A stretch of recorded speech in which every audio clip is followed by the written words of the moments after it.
लहान पिल्लांच्या अंगावर शेळीचे असतील, मेंढीचे असतील किंवा कुठलीही कोंबडी असेल, काही असेल, ह्याच्या अंगावर वाफा किंवा पिसवा किंवा गोचीळ वगैरे असले प्रकार हे जास्त आढळतात आणि हे चावतात बरं का त्यांना आणि त्यांचं रक्त शोषून घेतात आणि रक्त शोषून घेतल्यामुळं लक्षात ठेवा त्यांची वाढच होत नाही, व्यवस्थितरित्या वाढच होत नाही. मग अशा पिल्लांची काळजी व्यवस्थितरित्या कशी घ्यायची, कुठलं आयुर्वेदिक औषध वापरायचं की जेणेकरून त्या पिल्लावरचे म्हणजे पूर्णपणे ते पिसवा गोचीड वगैरे वगैरे सगळे नाहीसे होतील, तर ते आजच्या व्हिडिओमध्ये मी सांगतोय, ऐका पुढे. तर हा आहे अमृतरस. आलं का लक्षात? हा अमृतरस कसा तयार करायचा ह्याची लिंक किंवा भैसर हरिपाठ किंवा हरिहर भैसर आलाप पिल्यूक या चॅनलवरती जा किंवा ह्याची लिंक डिस्क्रिप्शन बॉक्समध्ये दिली जाईल. त्या डिस्क्रिप्शन बॉक्समध्ये हा अगोदर आर्क पासून हा रस कसा तयार करायचा तो व्हिडिओ बघा. आणि समजा पिल्लांना ते आहे, आपल्या पिल्लांना अशा प्रकारचा त्रास आहे, म्हणजे तुम्हाला व्हिडिओ दाखवतो मी, पुढे बघा. तो काले काले की भाग रही दिखते क्या? दिखते नहीं, जुआ सरी का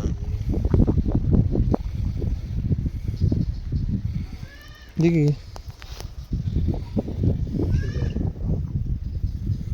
ये क्या है? दिखे क्या?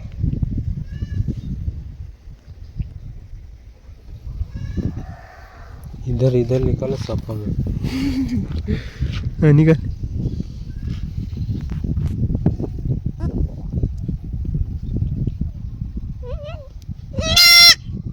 बस रे बहुत आगे.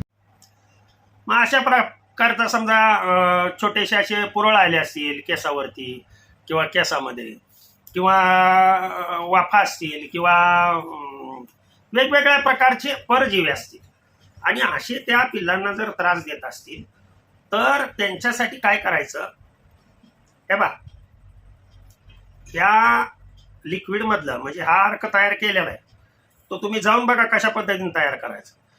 ह्याच्यामधले 2 चमचे नीट लक्ष द्या, ह्याच्यामधले 10 थेंब हा तुळशी ड्रॉप आहे, हा मेडिकलमध्ये मिळतो, नीट लक्ष द्या. 10 थेंब एका पात्रामध्ये घ्यायचे आहेत. आता हे 2 चमचे ह्याच्यामधले सांगितले, ह्याच्यामधले 10 थेंब सांगितले. आता पुढं सांगतोय महत्वाची गोष्ट लक्षात ठेवा. कडुलिंबाचं तेल हे 2 चमचे आणि करंज तेल हे 2 चमचे, म्हणजे एकूण किती झालं, हे 5 चमचे हे झालं आणि हे 10 थेंब झाले. हे सगळं एकत्रित करायचं, चांगलं एकत्रित करायचं. एक साधारण 1 लिटरभर पाणी घ्यायचं, लक्षात ठेवा. त्या लिटरभर पाण्यामध्ये थोडासा निरमा पावडर किंवा साबणाचं पाणी थोडंसं, त्यातल्या त्यात निरमा पावडरच टाका थोडासा, म्हणजे आपलं कुठलं बी जे कपडे धुण्यासाठी ज्या पावडरी मिळते त्यातली थोडी पावडर त्या 1 लिटर पाण्यामध्ये टाकायची. ते 1 लिटर पाणी, छोटासा पंप मिळतो बघा आपल्या नाभिकांच्या दुकानामध्ये, म्हणजे केस कर्तनालय जे आहे त्यांच्या दुकानामध्ये हा मिळतो. त्याच्यामध्ये ते 1 लिटर पाणी भरायचं आणि हे आता जे केलेलं आहे ते त्या पाण्यामध्ये मिक्सअप करायचं, चांगलं हलवायचं, चमच्याने चांगलं हलवायचं आणि थोडंसं हलवून ठेवायचं. त्याला 1 जिन्शी आपल्याला करायचं आहे, त्यासाठी तर मी काय केलंय, त्याच्यामध्ये थोडीशी निरमा पावडर टाकली किंवा सर्फ एक्सेल असेल कुठलीही पावडर किंवा शॅम्पू असेल, शॅम्पू जरी थोडा टाकला तरी सुद्धा चालू शकतं, लक्षात ठेवा. आणि ते भरल्यानंतर ज्या ज्या पिल्लांच्या अंगावर, अगोदर आता हे सारखंच येणार आहे, मग अगोदर पिल्लांच्या अंगावर मारा, देण्यात आलं का तुमच्या पिल्लांच्या अंगावरनं ते खाली उतरतील आणि पूर्ण सेडमध्ये हे मारण्यासाठी मग तुम्हाला 20 लिटर पाणी घ्यावं लागेल, लक्षात ठेवा. पूर्ण सेडमधलं जर हे सगळं नाहीसं करायचं असेल गोचीड ओवा पिसवा ह्या पूर्णपणे जर नाहीशा करायच्या असतील तर हे पहा, हे लिक्विड तयार करताना हे सर्व जे आहे ते 30-30 ग्रॅम घ्यायचे. 30 ग्रॅम भीमसेनी कापूर, 30 ग्रॅम ओवा अर्क म्हणजे अजवाईन आणि 30 ग्रॅम पुदिना अर्क, आणि हे सगळं एकत्रित करून ठेवलं. लक्षात ठेवा, हे साधारण एवढं लिक्विड तयार होईल. या लिक्विडमध्ये काय, याच्यापेक्षा जास्त लिक्विड तयार होईल. या लिक्विडमध्ये काय करायचं, 7 चमचे कडुलिंबाचं तेल आणि 7 चमचे करंज तेल हे याच्यामध्ये मिक्सअप करून द्यायचं. आणि हे तुळशीची बॉटल साधारण 20 ड्रॉप्स त्याच्यामध्ये टाकायचं.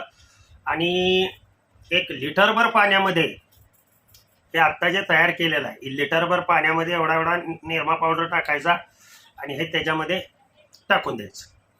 चांगलं हलवायचं, 1 जिंशी होऊ द्यायचं. आणि फवारा मारताना लक्षात ठेवा, 20 लिटरचा पंप, त्या 20 लिटरच्या पंपामध्ये साधारण हे जे आहे त्याला हे सगळं एकत्रित केलंय ना आपण, म्हणजे हा अर्क, कडुलिंब तेल, करंज तेल, तुळशी अर्क हे सगळं एकत्रित केलंय, लक्षात ठेवा. यामुळं ते त्यांच्या अंगाची खाज होऊन त्यांना हा वास सहन होत नाहीये. तुमच्या शेडमध्ये जर समजा मच्छर असतील, त्या मच्छरमुळे त्रास होत असेल किंवा कुठली चिलटा असतील, काहीही असेल, तर शेडमध्ये हे अजिबात राहणार नाही. मग आता हे केल्यानंतर लक्षात ठेवा, हे केल्यानंतर आपण 1 लिटर पाण्यामध्ये हे केलेलं आहे, लक्षात आलं. ते 1 पंप जर लागत असेल, 1 पंप जर लागत असेल, एका पंपामध्ये जर सगळं होत असेल तर ते 1 लिटर केलेलं हे जे औषध आहे ते त्या 20 लिटरमध्ये टाकायचं. चांगलं हलवायचं, लक्षात ठेवा. आतमध्ये काटकी घालून चांगलं हलवायचं. जर हे अर्धा लिटर वापरलं तरी चालतंय 20 लिटर, हे तुम्ही 1/4 लिटर वापरलं तरी बी चालतंय, परंतु वायपट जाऊ नये ह्याच्यासाठी मी सांगतोय. ते पुन्हा वापरासाठी जरी तुम्ही ठेवलं तरी सुद्धा चालू शकेल. पाठीवरल्या पंपावरती भरलं की त्यात थोडीशी, जर एकत्रीकरण होत नसेल तर लक्षात ठेवा त्यात निरमा पावडर थोडीशी टाकायची, म्हणजे काय होतं, सगळं मिक्सअप होतं. आणि चांगलं हलवल्यानंतर ते पूर्णपणे आतमधून शेडमध्ये भिंतीवर जिथे जिथे असे बेचके आहेत, कडला खाच खळगे, खाली शेडमध्ये जर दगड वगैरे असेल तर त्या दगडाच्या खाली हे बसलेले असतात, लक्षात ठेवा. काय पिसवा असतील, गोचीड असतील किंवा दावण असेल, मोठ्या जनावरांची दावण असेल, त्या दावणीच्या तिथं जर दगड असतील तर ते दगड उचलून बघा, तुम्हाला अशी रांगच अंड्यासकट म्हणजे अशी पळल लगेच. आणि हे पहिल्यांदा मारल्यानंतर त्याच दिवशी हे करायचं. दोन्हीही प्रयोग एकाच दिवशी झाले पाहिजे, लक्षात ठेवा. असं जर क्रमाने तुम्ही 2 दिवस केलं, एकाच प्रयोगामध्ये तुमचे पूर्णपणे ते नाहीसे होऊन जाईल. ह्याच्यासारखा जालिम उपाय लक्षात ठेवा, आयुर्वेदिक उपाय. तुम्ही म्हणाल की सर हे शेळ्यांनी मेंढ्यांनी चाटलं तर काय परिणाम होतो का? काही परिणाम होत नाही, विष बाधा अजिबात होत नाहीये, लक्षात ठेवा. हे मनुष्याला मी वापरतोय, ध्यानात आलं का? मग आता जो मनुष्य खातो तो जनावराला चालू शकता ना. आणि म्हैस बैल वगैरे जर असेल तर त्यांच्या खाली 2 पायाच्या मध्ये तिथं गोचीड वगैरे जास्त प्रमाणात असतं. तिथे जर हे असं फवाऱ्याने व्यवस्थितरित्या मारलं तर पुन्हा मरून पडतात, उतरतात खाली. खाली उतरले तरी खाली फवारा आपण मारल्यामुळं त्यांना मरण्याशिवाय दुसरा काहीही पर्याय नसतो. त्वचा रोग आहेत, ह्यातलं लिक्विड जे तयार केलेलं हे जे लिक्विड आहे, कडुलिंबाचं तेल आणि करंज तेल टाकून जे लिक्विड तयार केलेलं आहे, त्वचा रोग जर असतील, कुठेतरी छोटीशी गाठ उठली किंवा चट्टा आहे किंवा तिथं असं खरवडल्यासारखं झालंय, तर त्या ठिकाणी हे एका बोळा बुडवायचा त्यामध्ये, त्या बोळ्यानी त्या कानाला वगैरे किंवा कुठं जिथं हे झालेलं आहे, जिथे जिथे अशा पद्धतीनं कोंड्याच्या वगैरे अशा फुटकुळ्या असतात तिथे तिथे हे लावून द्या. लावलं की 2-3 दिवस लावलं की पूर्णपणे ते क्लिअर होऊन जातं. आणि पुन्हा ह्या ज्या पिसवा आहेत ना, ह्या पिसवा खूप त्रास देतात पहा. त्याच्यामुळं हा एकमेव पर्याय आहे.